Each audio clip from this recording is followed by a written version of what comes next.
첫 번째 주제는 윤석열 선대위 대혼돈. 자, 질서 재편을 위한 대혼돈이라는 표현이 적절해 보입니다.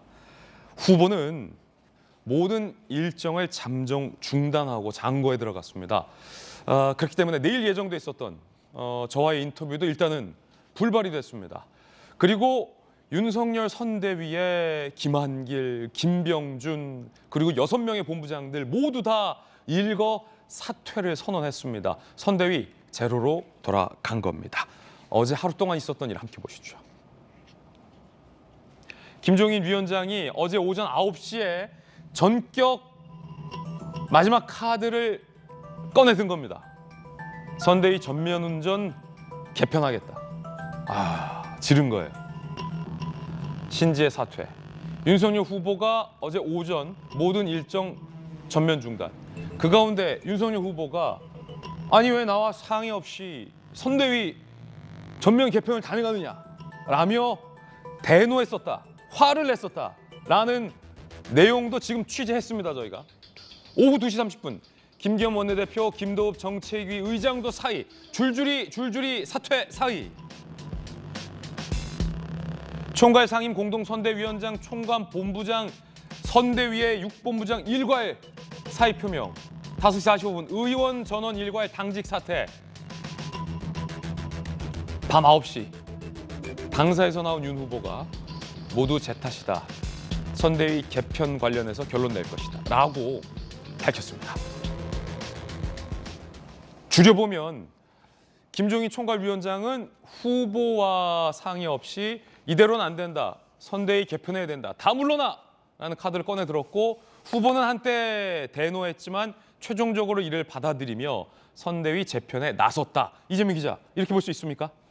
그렇게 봐야겠죠. 지금 이제 거의 뭐 극약 처방이다 이렇게 봐야 될 텐데 예. 결국은 선거를 두 달 앞두고 나온 신년 여론조사에서 굉장히 거의 뭐 최악의 성적표를 받았다게 봐야겠죠. 그러니까 뭐 이재명 후보 스스로 인정한 것처럼 뭐 골든 크로스가 이뤄졌다기보다 이재명 후보가 잘해서 지지율이 많이 올랐다기보다는 오히려 윤석열 후보가 실점을 통해서 데드 크로스가 됐다는 측면이 훨씬 강하기 때문에 그런 점에서 지금 뭐 윤석열 후보 그리고 이제 김종인 총괄 선대위원장을 제외한 나머지 모두가 사퇴라는 그런 이제 극약 처방을 했는데 문제는 이거 같습니다. 극약 처방에 걸맞는 그러면 그만큼의 극약적인 어떤 충격적 요법인 어떤 쇄신안이 나올 수 있느냐 이게 사실은 되게 중요할 텐데 만약에 그렇지 못하고 지금 윤석열 후보가 이제 뭐 장고에 들어갔죠. 오늘 아니면 내일쯤에 이제 뭐 어떤 발표를 정도 할 것 같은데 거기서 기존 인물 중에서 몇 명은 다시 이제 유임을 하고 몇 명은 선대를 나가는 그래서 그냥 슬림화하는 것으로 정리를 했을 경우에는 결국은 뭐 그 나물에 그 밥이다 이런 논란을 또 가져오겠죠. 그런 점에서 전 지금 이번에 극약 처방 어떤 충격요법의 결과가 단순히 선대위 쇄신에 그치는 게 아니라 후보 스스로 달라졌다. 이걸 보여주는데 방점을 두는 게 오히려 이번 쇄신의 가장 중요한 포인트가 아닌가 싶습니다. 자, 그래서 국민의 선대위의 핵심 관계자 박정하 공보실장 오늘 모셨습니다. 뉴스에 지금 뜨거운 뉴스의 한 복판에 계신 분을 스튜디오로 불러낸 겁니다. 일단 첫 번째 김종인 총괄위원장이 후보와 상의 없이 선대위 전면 개편 카드를 발표한 거 맞습니까? 제 말이 다 확인된 모두 진실이 아닐 수도 있습니다만은 최소한 제가 아는 한 후보와 상의 없이 후보의 동의 없이 어제 사퇴 쇄신 카드를 발표한 거는 맞는 것 같습니다. 자, 그러면 후보와 상의 없이 총괄위원장이 그립을 꽉 쥐고 이대로는 안 된다. 다 물러나. 라고 극약 처방을 꺼내 들었을 때 선대위에 물러난 분들의 반응. 예컨대 권성동 본부장, 김한길 대표, 김병준 위원장 이런 분들 반응 어땠습니까? 사실은 그 6본부장들의 책임 지금 변하지 않으면 안 된다라는 절박함에 대해서는 그 전날부터 사실은 의견들이 모여졌어요. 예. 모여져서 후보에게 일부 귀뜸이 됐지만은 후보가 받아들이지 않았었고 다음날 아침 이에 따라서 김종인 위원장이 저렇게 말씀을 하셨는데요. 그 6본부장 그다음에 특히나 원내대표까지 모두 지금 상황에 대해서는 다들 동의했던 거고요. 그렇군요. 그렇게 해서 우리부터 변해야 된다는 생각을 누구 한 분 하나 다른 뜻 같지 않고 다 동의해서 같은 의견을 모은 걸로 저는 알고 있습니다. 그러니까 반발이나 아니 내가 왜 물러나 이런 반응 없었다. 저도 현장에 있었는데 전혀 없었습니다. 그렇군요. 자, 그러면 이 얘기를 전해들은 윤석열 후보가 대노를 했다라고 저도 취재를 했거든요. 아니 왜 나와 상의 없이 이렇게 다 자르냐라고 김종인 위원장의 이 방침에 대해서 대노를 했었다라고 들었는데 얘기를 이거 맞습니까? 대노했다고 뭐 보도도 되고 뭐 이러고 있습니다만 제가 그 부분은 확인하지 못했는데 뭐 충격은 분명히 받았으리라고 보여집니다. 그래서 일정도 다 중단을 할 정도로 사실은 후보와 상의 없이 전격적으로 이뤄진 일이기 때문에 대노했는지는 모르겠습니다만 충격은 분명히 받았고 이에 대해서 숙고의 시간을 갖고 있는 것은 확실합니다. 오늘 동아일보가 헤드라인을 이렇게 뽑았어요. 윤석열 빼고 다 바꾼다.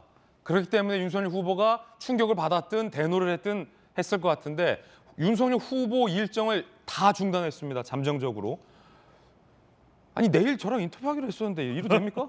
원래 내일 저녁에 청년과의 대화가 있었잖아요. 이 스튜디오에서. 그리고 우리 김진 앵커가 진행을 하고 제가 그걸 준비를 우리 공보단에서 준비를 하고 있었는 그런 상황이었는데 내일도 아마 정상적으로 진행하기는 어려운 상황 아닌가 싶어요. 그러니까 이 숙고가 언제까지 갈지 모르겠습니다만은 오늘 내일까지는 계속 좀 이어지지 않을까라는 생각입니다. 좋아요. 그러면 저와의 인터뷰 미루는 거 이것까지 좋아요.